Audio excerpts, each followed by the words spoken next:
할렐루야, 좋은 아침입니다. 오늘은 요한복음 10장 1절로부터 5절까지의 말씀을 통해서 예수님 앞에 드러날 수밖에 없는 영적인 실존에 대해 함께 말씀 나누기를 원합니다. 오늘 비유는 바로 앞 요한복음 9장을 배경으로 합니다. 예수님께서는 이 9장에서 하나님의 이름을 이용해서 자신의 이득을 취하려고 혈안이 되어 있었던 당시 유대교의 지도자들, 즉 바리새인들을 비판하셨죠. 오늘 10장의 비유는 바로 그들, 본문에 기록되어 있는 바리새인들을 향한 말씀입니다. 그래서 오늘 본문은 9장에 이어지는 연장선상이라고 보고 예수님께서 그들의 실존을 고발하시는 장면으로 비유로 말씀이 기록되어져 있습니다. 바리새인들은 하나님의 자녀, 하나님의 뜻대로 이끌어야 할 사람들을 전혀 이끌 수 없었던 사람들이죠. 그들은 자격 없는 사람들이었습니다.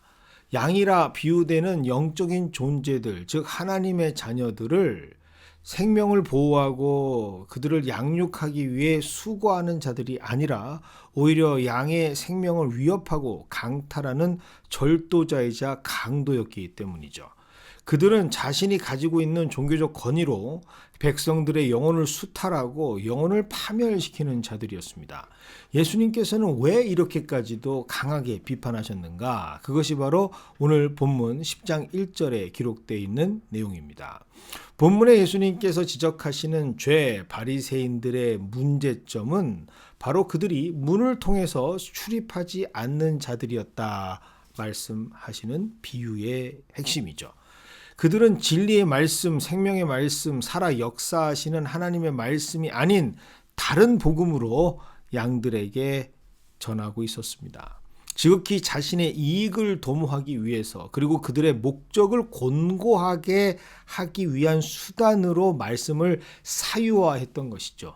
즉 하나님께서 뜻하시는 바를 전하는 것이 아니라 자신들이 필요한 일을 위해서 그 말씀을 이용하고 활용했던 것이 바로 그들의 실존입니다. 가령 복을 받기 위해서 레위인이었던 그들, 우리 제사장들에게 잘 섬기고 순종해야 복을 받습니다라고 가르칩니다. 하지만 예수님께서는 성경 그 어디에서도 나한테 잘하면 복을 받는다라고 가르치신 적이 없죠. 팔복에 대한 가르침에서도 나한테 잘해라 그래야 내가 너희들에게 복을 준다라고 하는 말씀이 없습니다.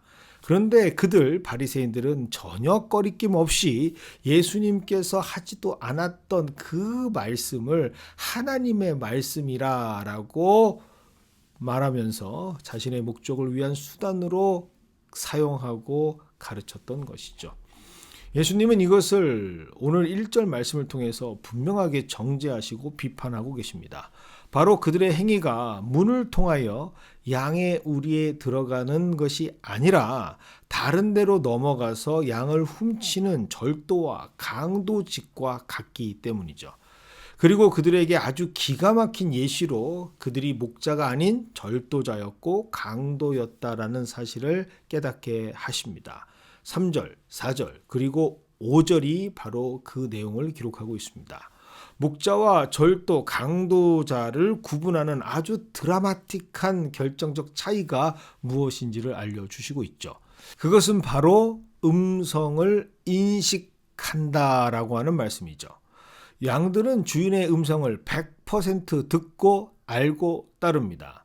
하지만 양들이 목자가 아닌 타인의 음성을 듣게 될 때는 전혀 다른 반응을 보이는데 그것이 바로 알지도 못하고 따르지도 아니하고 오히려 도망한다라고 하시는 말씀이죠.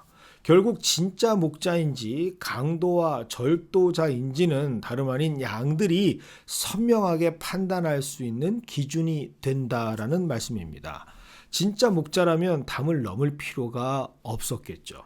진짜 목자라면 당연히 우리를 지키는 문지기가 목자인 것을 알고 문을 열어주게 되어 있고 이때 양은 목자를 반갑게 맞이할 수밖에 없습니다.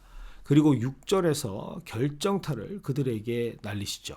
그것은 바로 예수님께서 이 비유로 그들에게 말씀하실 때 그들 즉 바리새인들은 예수님께서 하신 말씀이 무엇인지 전혀 알지 못합니다. 종교인들, 지도자들, 제사장들은, 본문에서 바리새인들은 이 세상 단 한 분의 목자 되시는 예수님의 음성을 들었음에도 불구하고 알지도 못하고 있고 듣지도 못하고 있고, 그러니 당연히 따라 살지도 못하고 있다라는 사실을 오늘 아주 극명한 차이로 말씀해 주시고 있는 것이죠.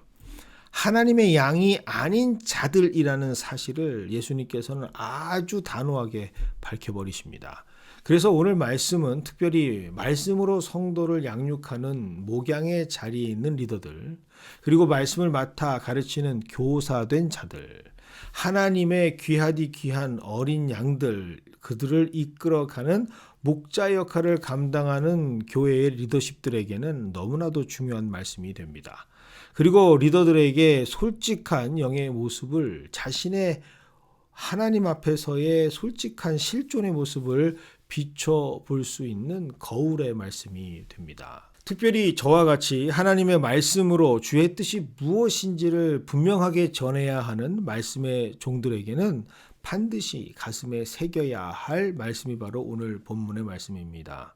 과연 우리는 귀하게 맡겨주신 어린 양들, 귀하디 귀한 영혼들을 주의 말씀을 알아듣고 따르는 자의 삶을 살아갈 수 있도록 목자의 음성이 담긴 말씀으로 전하고 있는지, 아니면 전혀 그 양들이 알아듣지 못하는 예수님의 음성이 아닌 타인의 음성, 설교자, 가르치는 자의 음성으로 전하고 있는지, 그래서 오히려 그 음성을 듣고 도망하게 만드는 그러한 절도자와 강도로서 종교 행위를 행하고 있는지 자각할 수 있는 말씀이 됩니다.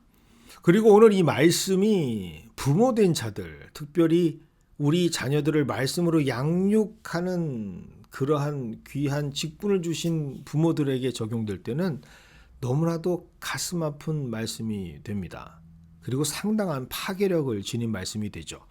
우리는 과연 우리에게 맡겨주신 하나님의 자녀들에게 그들이 들으면 알고 따를 수 있는 주님의 음성으로 양육하고 있는지, 아니면 전혀 주님과 상관없는 나의 생각, 나의 철학, 나의 신념, 나의 문화, 나의 바램, 나의 전통, 나의 추구함이라는 것을 부모라 하는 그 권위를 가지고 그 이름으로 그들에게 폭력적으로 행하고 있는지, 그래서 어쩌면 그들이 나를 따르지 않는 것이 혹 내 삶의 모습에서 목자 되어 주시는 주님의 음성을 전하지 못했기에 오히려 타인의 음성으로 그들에게 들렸기에 그들은 도망하게 되지는 않았는지 뒤돌아보게 합니다.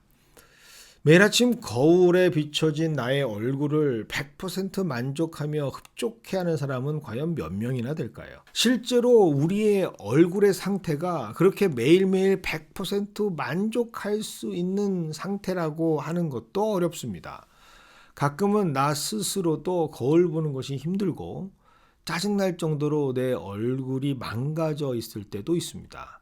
하지만 그럼에도 불구하고 끊임없이 아침에 일어나 나의 상태를 체크하고 확인할 때, 끊임없이 계속해서 나의 약점과 상처를 힘들고 어렵지만 대면할 때 어디에 무엇이 필요하고 고침을 받아야 할지 알게 되고 치유할 수 있게 됩니다.